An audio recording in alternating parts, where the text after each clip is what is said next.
Vote দুয়ারে কড়া নাড়ছে। তৃণমূলের দাবি 200-র বেশি আসনে জিতে নাকি ক্ষমতায় ফিরবে তারা। বিজেপির পাল্টা দাবি ক্ষমতায় আসার। দেখা যাক কোন আসনগুলিতে হারলে ধরে নিতে হবে ভরাডুবি হচ্ছে তৃণমূলের। বিজেপিকে বড় কিছু করতে হলে দিদির গড় হয়ে ওঠা এই আসনগুলিতে জিততে হবে। চলুন এক নজরে দেখে নেওয়া যাক। 1 নম্বর, রাজ্যের হেভিওয়েট প্রাক্তন মন্ত্রী সুব্রত মুখোপাধ্যায়ের কেন্দ্র। সুব্রত মুখোপাধ্যায়ের মৃত্যুর পর এই আসনে উপনির্বাচনে জিতে রাজ্যের মন্ত্রী হন বিজেপি থেকে তৃণমূলে যোগ দেয়া বাবুল সুপ্রিয়। বাবুলকে এবার তৃণমূল রাজ্যসভায় পাঠিয়ে দিয়েছে। তার বদলে দলের বর্ষিয়ার নেতা শোভনদেব চট্টোপাধ্যায়কে দাঁড় করিয়েছে তৃণমূল। বালিগঞ্জে গত 4টি বিধানসভা নির্বাচন ও লোকসভা নির্বাচনে তৃণমূল বিরোধীদের থেকে অনেকটা এগিয়ে। বাবুল ভোটে দাঁড়ানোয় দলীয় কোন্দলে বালিগঞ্জ উপনির্বাচনে তৃণমূলের মার্জিন কমে গিয়েছিল। রাজ্য জুড়ে যদি চমকপ্রদ ভালো ফল করতে হয় বিজেপিকে, এই আসনে হারাতেই হবে তৃণমূলকে। বালিগঞ্জে এবার বিজেপির প্রার্থী শতরূপা দেবী। গতবার বিধানসভা ভোটে বালিগঞ্জে বিজেপির ভোট প্রাপ্তির হার ছিল প্রায় 21%। সেখানে তৃণমূলের সুব্রত মুখোপাধ্যায় পেয়েছিলেন 71% কাছাকাছি ভোট। বালিগঞ্জে এবার ভোটের লড়াইয়ে আছেন সিপিএমের তরুণী মুখ আফরিন বেগম, যিনি একজন শিল্পী। এই আসনে যদি বিজেপি ফুল ফোটাতে পারে তাহলে সেক্ষেত্রে বড় সড়ো চান্স থাকবে বিজেপির জন্য। 2 নম্বর, নদিয়ার এই আসনে গত 25 বছর ধরে তৃণমূলের বিধায়ক আছে, তিনি কল্লোল খাঁ। রাজ্যে পালা বদলের পর থেকে নদিয়া জেলায় বেশ কিছু জায়গায় তৃণমূলের ভোট ব্যাংকে ধস নেমেছে, কিন্তু নাকাশি পাড়ায় বাম আমলেও যেভাবে জিতেছেন বা জিততেন দিদির জামানাতেও সেইভাবেই যেতেন তৃণমূলের কল্লোল খাঁ। মহুয়া মৈত্র লোকসভা কেন্দ্রের এই বিধানসভা আসনে ডবল হ্যাট্রিকের লক্ষ্যে এবার নামছেন কল্লোল। তৃণমূলের একটা দুর্ভেদ্য দুর্গ নাকাশিপাড়া বিধানসভায় এবার লড়াইয়ের সমীকরণ বদলেছে। বিজেপির ক্রমবর্ধমান সাংগঠনিক শক্তিতে এবার পালা বদলের ইঙ্গিত রয়েছে। তবে একথা বলাই যায়, নাকাশিপাড়া থেকে তৃণমূলের হারের খবর হলে ধরতেই হবে রাজ্যে ভালো ফল করতে চলেছে গেরুয়া শিবির। এবার চলে আসি 3 নম্বর জায়গা, দক্ষিণ 24 পরগনা তৃণমূলের মজবুত ঘাঁটি। 1996 সাল থেকে বজবজে টানা 6 বার জিতে বিধায়ক হয়ে নজির গড়া 76 বছরের অশোক দেব এবারও এখান থেকে তৃণমূলের প্রার্থী। 1996 কংগ্রেসের টিকিটে সিপিএমের দীপক মুখার্জিকে হারিয়ে প্রথমবার বজবজের বিধায়ক হয়েছিলেন অশোকবাবু। তারপর তৃণমূলে যোগ দিয়ে টানা 5টা বিধানসভা ভোটে জিতেছেন। বাম জামানাতেও তাকে রোখা যায়নি। দিদি সরকার আসার পর অশোক দেবের ভোটের মার্জিন বেড়েছে। বজবজে অশোক দেব হারলে ধরে নিতে হবে গোটা রাজ্যে পদ্মফুল ফোটাতে চলেছে। অন্তত ভোটের অঙ্ক তেমনই বলছে। দেখার বিষয় বিজেপি পারে কিনা। 4 নম্বর, রাজ্যের মন্ত্রী অরূপ রায়ের কেন্দ্র।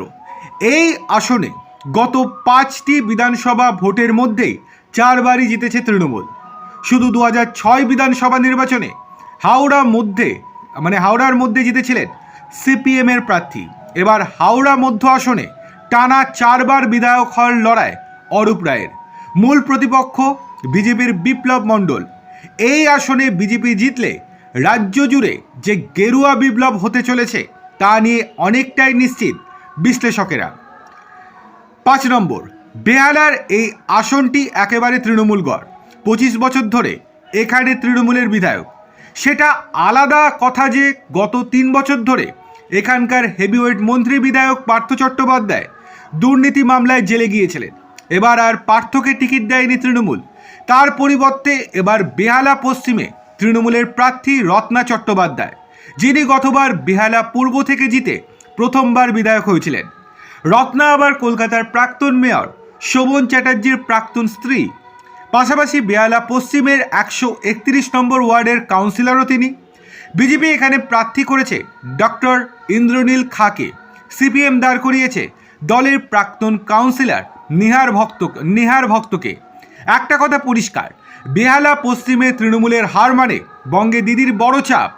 অন্তত ভোটের হিসেব তো তাই বলছে। 6 নম্বর, রাজ্যের প্রাক্তন মন্ত্রী তথা দাপুটে তৃণমূল নেতা জ্যোতিপ্রিয় মল্লিকের কেন্দ্র। বালুর আসনে গত বেশ কয়েকটি বিধানসভা ভোটে জিতে আসছে তৃণমূল। তবে লোকসভা ভোটে হাবড়ায় ভালো ভোট পায় বিজেপি। এবার হাবড়ায় জ্যোতিপ্রিয়র বিরুদ্ধে বিজেপি দাঁড় করিয়েছে দেবদানস মণ্ডলকে। দিদির প্রিয় জ্যোতি হারলে এবারের ভোটে তৃণমূলে আধার নামতে পারে, ভোটের অঙ্ক কিন্তু তাই বলে। 7 নম্বর, অভিষেক বন্দ্যোপাধ্যায়ের গড়। এই আসনে বিজেপি জিতে গেলে ধরে নিতেই হবে রাজ্য জুড়ে গেরুয়া ঝড় উঠবেই। তৃণমূল এখানে দাঁড় করিয়েছে পান্নালাল হালদারকে, বিজেপির প্রার্থী দীপক হালদার। গতবার তৃণমূল পান্নালাল হালদার প্রায় 17,000 ভোটে ডায়মন্ড হারবার কেন্দ্রে হারিয়েছিলেন দীপক হালদারকে। এবারও হালদার দৈরত। 8 নম্বর, বাম আমলেও সিঙ্গুর ছিল তৃণমূলের নিরাপদ ঘাঁটি। রবীন্দ্রনাথ ভট্টাচার্যের পরিবর্তে এখন সিঙ্গুরে তৃণমূলের হয়ে জিতছেন দাপুটে মন্ত্রী বেচারাম মান্না।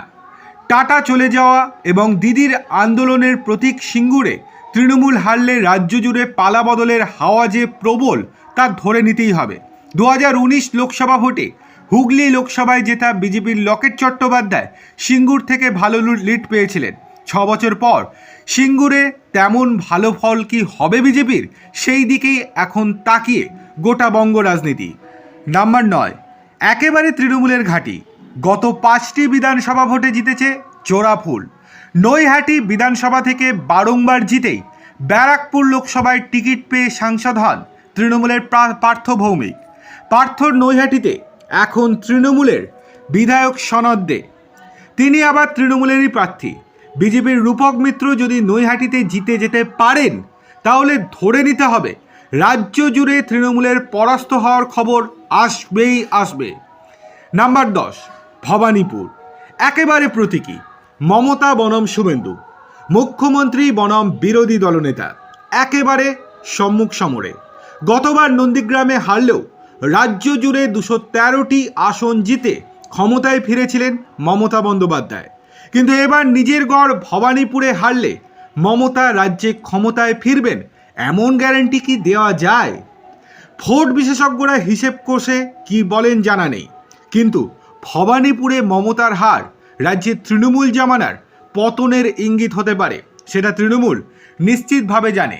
এই 10টি কেন্দ্র তৃণমূলের একেবারে দুর্গ। এই 10টি কেন্দ্রে যদি তৃণমূল হেরে যায় তাহলে সেক্ষেত্রে ধরে নিতে হবে তাদের পতন অবশ্যম্ভাবী, কেউ আটকাতে পারবে না তাদের পতনকে। সেক্ষেত্রে বিজেপি যে পশ্চিমবঙ্গ দখল করতে চলেছে সেটা একেবারেই পরিষ্কার। বিজেপি নিজেও জানে যে এই 10টি আসনকে টার্গেট করে তারা যদি এগোয় এবং এই 10টি বিধানসভা কেন্দ্রে যদি জিততে পারে তারা, তাহলে সেক্ষেত্রে তারা সরকার গঠন করবে। সেক্ষেত্রে তৃণমূলের হার নিশ্চিত হয়ে যাবে।